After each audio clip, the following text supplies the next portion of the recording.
Hello, my name is Prime and welcome back to ATS Showcases, and today I'm going to be completing my very first look at the Volvo VNR Electric, the first full electric truck for American Truck Simulator. And for those who are familiar with Euro Truck Simulator 2 and how electric trucks are implemented there, the Volvo VNR Electric is only available within quick jobs. So when you're looking through your available quick job contracts, look for the blue truck with the little blue lightning bolt in the picture, and you know you are driving a full electric truck in ATS. So with that, it means that we cannot customize this Volvo VNR as of recording this video. Maybe in the future, the electric trucks for both ATS and ATS2 will become ownable, which would then entail customization. But as of now, only available in quick jobs, and the game will only generate these jobs up to a certain length, which I believe is around 300 miles or less. Now, the quick job I was able to find today is just under 200 miles, 187 to be exact, and it goes from here in Davenport, and we're going to head across into Illinois via the 74 and end up down in Bloomington. I won't lie, I got incredibly lucky with this delivery, as it is a quick job and randomly generated, and that's something for you to keep in mind. It may take some time for this Volvo VNR Electric to show up in your quick jobs menu. Alright, that's enough intro jargon from me. Let's go ahead and get this Volvo VNR Electric started up and get on the road.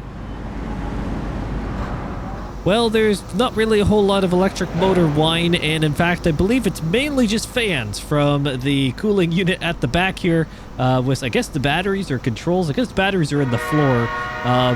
Oh, big train in the background. That's the loudest part. The surroundings and environment at this plant is actually louder than this VNR Electric. How funny. And just before we roll away, looking around in the interior here, it looks really good. I mean, there's some nice elements across. Of course, we got a good sized GPS and infotainment screen, which we can cycle through. This technically is based off of more, I guess, of the 2018 era of VNR. However, let's go ahead and get rolling because the interior looks great. The truck looks good overall, and we've got to get on the road hauling this cement. Hopefully everyone is doing well. I certainly am. Great to be back here in American Truck Simulator once more, and also great to be driving another brand new truck. Truck number 2 for in terms of new content here for American Truck Simulator within, well, just recent days. It's fantastic to have the introduction of 2 brand new Volvo models, technically, I guess one in this truck, and then an updated era of VNL that I showcased in the last episode. And thank you to everyone who has been supporting that. Oh, the regenerative braking definitely kicks in there. Just making sure no train is coming. I'm always afraid that something's going to go terribly wrong one of these days with a train crossing here in ATS. The Volvo VNL episode, it sounds like, and it looks like everyone has been really enjoying that. Great to see, and thank you for everyone who is commenting and so on some of the topics said within it. And of course, overall, with the support of the Illinois DLC release, great to see everyone enjoying the Illinois DLC, exploring the DLC for what it has to offer, and of course doing so in the beautiful Volvo VNL.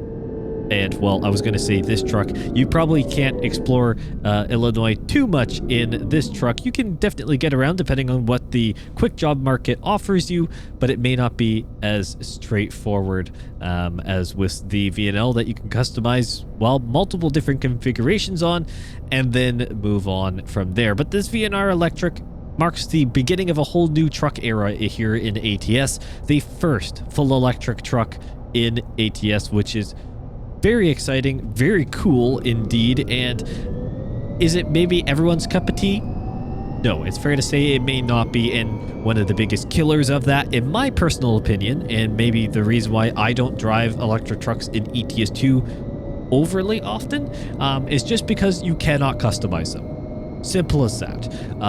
Regardless of range, torque, and so on, it is ultimately just the lack of customization that, for me, tends to kill the vibe a little bit, shall we say, with these electric trucks here in the games. Customization is such an important factor. I find in American Truck Simulator and ETS2 allowing us to truly, well, make it our own, and it's something that, well, because it is a game and the consequence of real world money is mainly just tied to the cost of the game itself and applicable DLCs, we can at least just experiment around with the customizations of our trucks. And for those who drive in real life, which I know many of you do, I'm sure there is an element of, well, I can fully load this truck here in the game. Oh, to no consequence. And then have some fun as I do what is the most atypical, or it's not atypical actually, the most typical thing that I could possibly do as Prime Simulation, and forget to look at his own GPS. So we gotta try and turn here. Let's test. Don't, we're still in reverse. Awkward. So I think I actually did just hit that car. I stopped before I did that, and yeah. We need to go here because we need to, and you know what? In fact, I think I have so messed this up that not only did okay, we gotta just pull over here and assess the navigational blunder that this is. Not only have I hit the barrier because I was going to go the wrong way, I think I missed my original exit, and indeed, I'm now headed back towards Davenport because I've completely missed my turn, left the first time to loop around, and oh my goodness me. You know, friends, sometimes I just continue to surprise myself. And something that I probably should have thought of is that the fact that this is a first look, I'm distracted talking about this truck and all the things involved in that. I somehow just keep forgetting that I need to actually know where I'm driving, and because I don't know this area well, I need to rely on the GPS. And instead of using my brain and looking at, oh, the sign that says head east, go towards Chicago, at least for a general start of a direction, I'm like, nah, I gotta head west. So you know what? It is what it is. That's not the truck's fault, and in fact, good thing the Volvo keeps me safe, because when it hit that invisible barrier, it came to a nice dead stop, and overall, I am not harmed, nor is the cargo. So to that end, well, I guess how damaged can cement get? Dry powdered cement, whatever. Point is, we're all good now. We're on the road. We're heading in the correct direction, and as long as I take the correct interchanges, just past Moline, I think we're probably okay. I think we're probably okay. We'll just basically end up in Bloomington once we're actually on the 74. So not too much farther here, and then we should be all locked and loaded. If I can get all my words out here, which is sometimes more of a challenge than I'd like. It is fantastic to be here in the Volvo, and I must say these trucks are incredibly quiet, and it is weird. It is weird because of how quiet it actually is. You know, you've got the basically fan noise and the electric motor and the road noise, and that is the extent of that.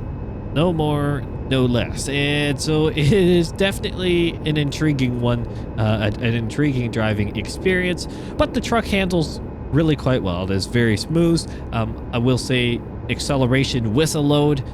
This cement here is yes, it's this one. It's just a standard pause. 45,000 pounds worth of cement. So a fairly decent one, but it is quite a nimble truck here. You can rock it back and forth quite well.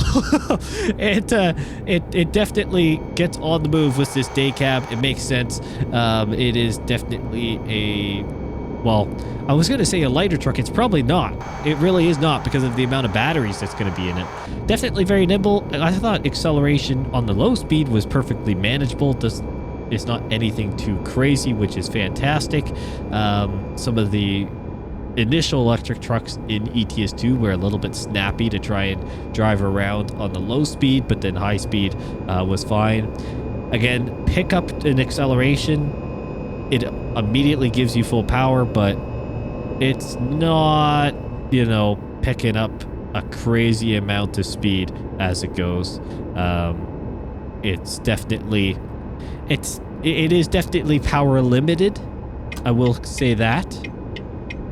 It's that shouldn't be too much of a surprise. I think the truck is technically equivalent to, let's say, 300, 250 horsepower. I think 300 horsepower-ish is kind of the general rating of what this truck would be.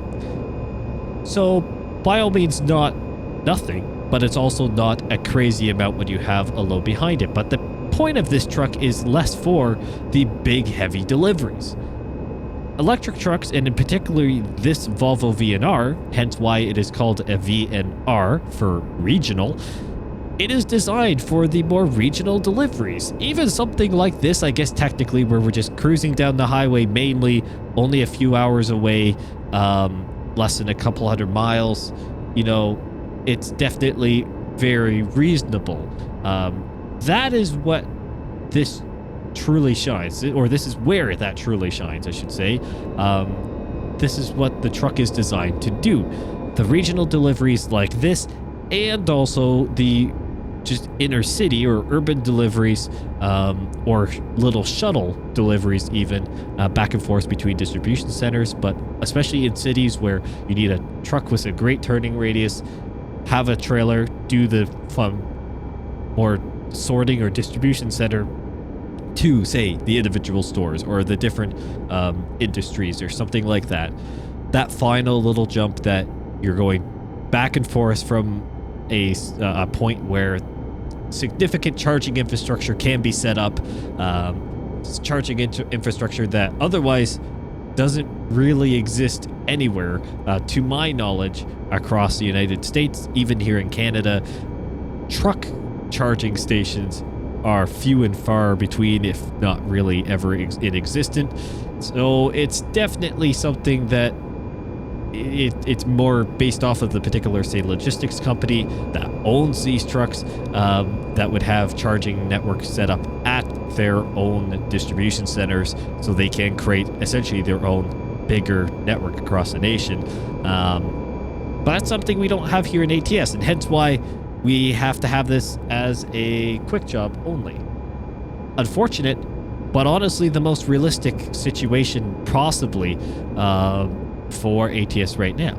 The only other way to do it is if basically we had a charging station at our garages, our personal career garages, and you had to recharge it there only. Honestly, not a bad option considering the fuel stations that have normally been at these most levels of garages, or at least the higher end ones, for many years now. Having electric charging there could be very realistic, but at the same time, there's the fact that, you know, you're then very much limited to going between your different garage network, which is also interesting and a cool way to approach it, but at the same time limiting, especially here in ATS, because there aren't as many. Well, there's definitely a lot of garages across DLCs, don't get me wrong. I was going to say something that would contradict that, but you have to own them all. So if you're trying to do a career, you have to do later stage career, versus, say, this truck could be something that earlier, potentially, you try and pick up to do a lot of just regional deliveries, inner city ones. Just spend your day driving back and forth between a few locations within a smaller area, to get contracts done. And we got to get over here. Don't want to go the wrong way again. It has a very specific purpose, and that's the difference between the VNR regional and VNL long, or that's basically what the naming is, I do believe, for that one. The difference is truly just the lengths of delivery they're intended to go. The VNR is made for more regional. The VNL is made for long hauls. Simple as that. So when it comes to then, well, this truck, obviously the electric, it is definitely more on the regional end, if not just more city local. Again, here at ATS, it's a cool element to have. Definitely check it out if you haven't already. Electric trucks aren't, yes, maybe for everyone, but it is a cool aspect, completely free, if you have your game updated to the latest version, you have access to this Volvo VNR Electric, sorry. So you're good to go and give it a try if you can find it. But we are heading up into Bloomington here, and well, I guess we're kind of in Bloomington, or just on the outskirts now, and getting very close to our delivery, and that's the point. Very short and sweet, which is fantastic, even though today has already been filled with just absolute chaos. And I mean, hey, it's a first look. I get it. You know what? I would say, if I actually remember correctly, the Illinois DLC first look and the Volvo VNL first look, the 25 that is, actually went over fairly decently. I think the episodes didn't have too many issues with it. I don't think I had too many problems. I was a little haphazard in driving, I think, in the VNL one at times, but it wasn't too chaotic compared to what we could have been used to in the past.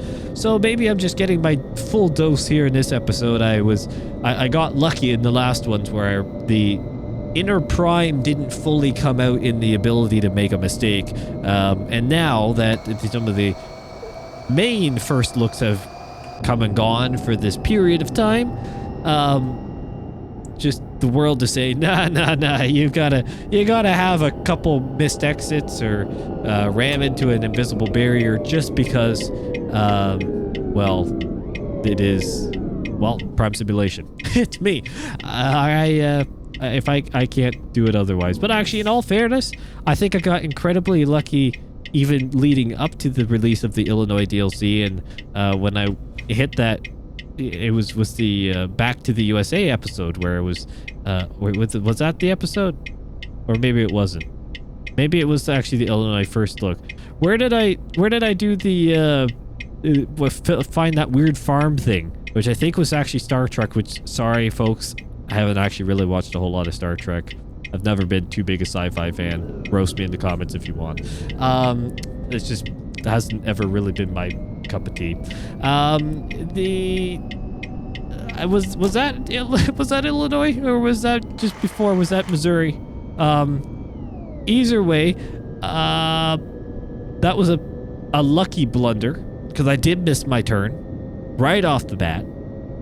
But there was a secret road that saved me from what happened today, where I just hit an invisible barrier and it came to a dead stop.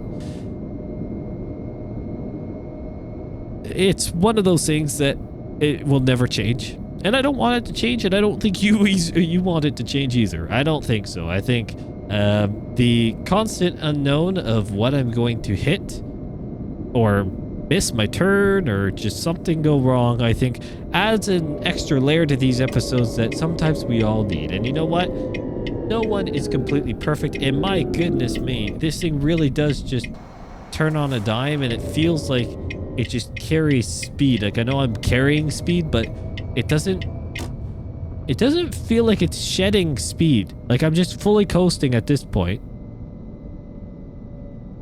It really isn't regenerative braking much, is it? It does it at a higher speed, but at low it will just roll constantly. Like, I'm not touching the gas at this point, or throttle, sorry, for technicality. There, it's finally slowing down because I've turned the wheels enough. It just basically rolls. Give it a little bit of throttle and it just continues to go. So once it's below kind of 8 miles an hour, it will start to slow down. But anything above that, even if you're holding at a consistent pace, it will just roll with that for quite some time, which is definitely interesting. We gotta go this way. I mean, I did not set this up well at all. I should have definitely got a bit more straight on the prep. But this truck is nice and short, so it turns very well. We're going to kind of snake our way back because if I touch the throttle, it still is incredibly sensitive. So let's try and actually get it straight here instead of just continuing pinging back and forth. But it just... I actually have to actively brake in reverse because you touch it and it does go. So that common trend does stay. That has been something across ATS 2 and I mean, it's going to accept it. It's not terrible, actually. That's something that's been across ETS2 and now here. Thank you, Train, so much. That is something that has remained consistent, actually. The reversing is extremely sensitive in these electric trucks. Low speed in forward direction isn't bad with this Volvo at all, and some of the more recent ones in ETS2 have been good. But reverse is another story. Reverse is another story. It just is completely twitchy. And yeah, this Volvo, I don't know if it was just anything under, say, 20, 30 miles an hour. It just doesn't seem to engine brake, or regenerative brake, I should say, at all, and pull the speed off. Very interesting choice for an electric truck, if you ask me. And it must be then quite realistic because of the lengths and effort SES software go to make sure that handling is as realistic as possible. That's an interesting touch. That's an interesting touch. Maybe it's just me. Comment down below if you've ever driven this truck in real life. Let me know what it's like. And also your thoughts trying it here in game. I'd love to know. And with all that said, thank you all so much for watching. Great to have another truck here in ATS. And we'll be doing a lot more episodes here in Illinois and across the United States here very soon with some of the very exciting things I've got planned coming up. Once again, thank you all so much for watching, and I will see you in the next one.